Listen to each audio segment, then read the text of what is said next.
Chapter 33. He slowed to a walk as far as he could tell.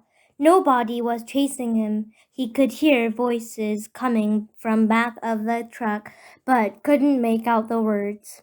Occasionally, he'd hear the revering of the engine, but the truck wasn't going anywhere anytime soon. He headed in what he thought was the direction of Big Thumb. He couldn't see it through the haze.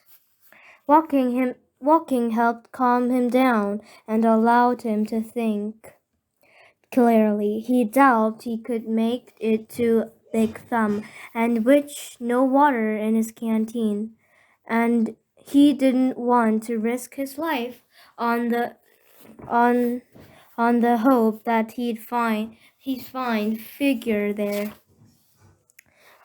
refuge there.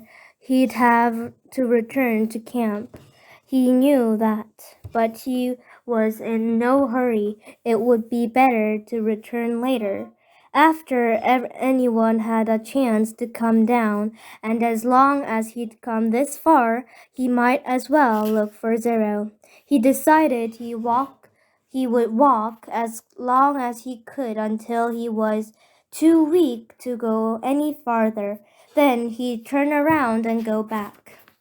He smiled as he realized that wouldn't quite work. He would only go halfway as far as he thought he could go, so that he'd still have the strength to return. Then he'd have to make a deal with the warden. Tell her where he found Kate Barlow's lipstick tube and bag of mercury. He was surprised by how far out the holes extended. He couldn't even see the camp compound anymore, but he still kept passing holes.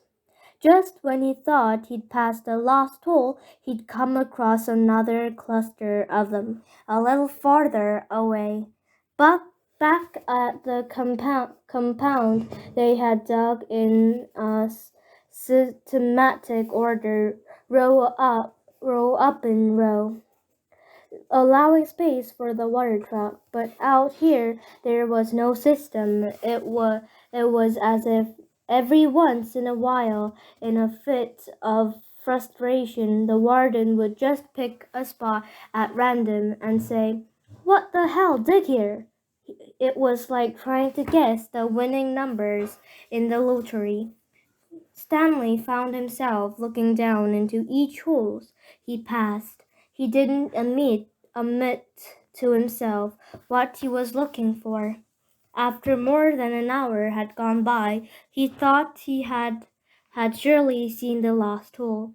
But then, off to the left, he saw another cluster of them. He didn't actually see the holes. He saw the mounds of dirt that surrounded them. He stepped over the mound and looked into the first hole. His heart stopped. Down at the bottom was a f- family family of yellow-spotted lizards. Their large red eyes looked up at him. He leaped back over the mound and ran. He didn't know if they were chasing after him. He thought he might have seen one lip out of the hole. He ran until he couldn't run any farther, then collapsed.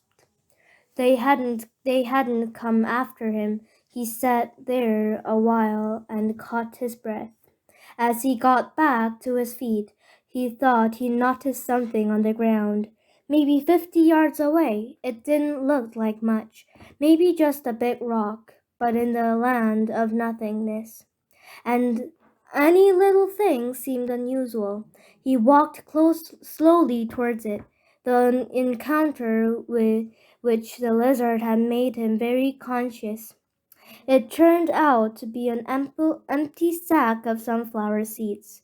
He wondered if it was the same one Magnet had stolen from Mr. Sir, although that didn't seem likely. He turned it inside inside out and found one seat stuck in the bar lunch.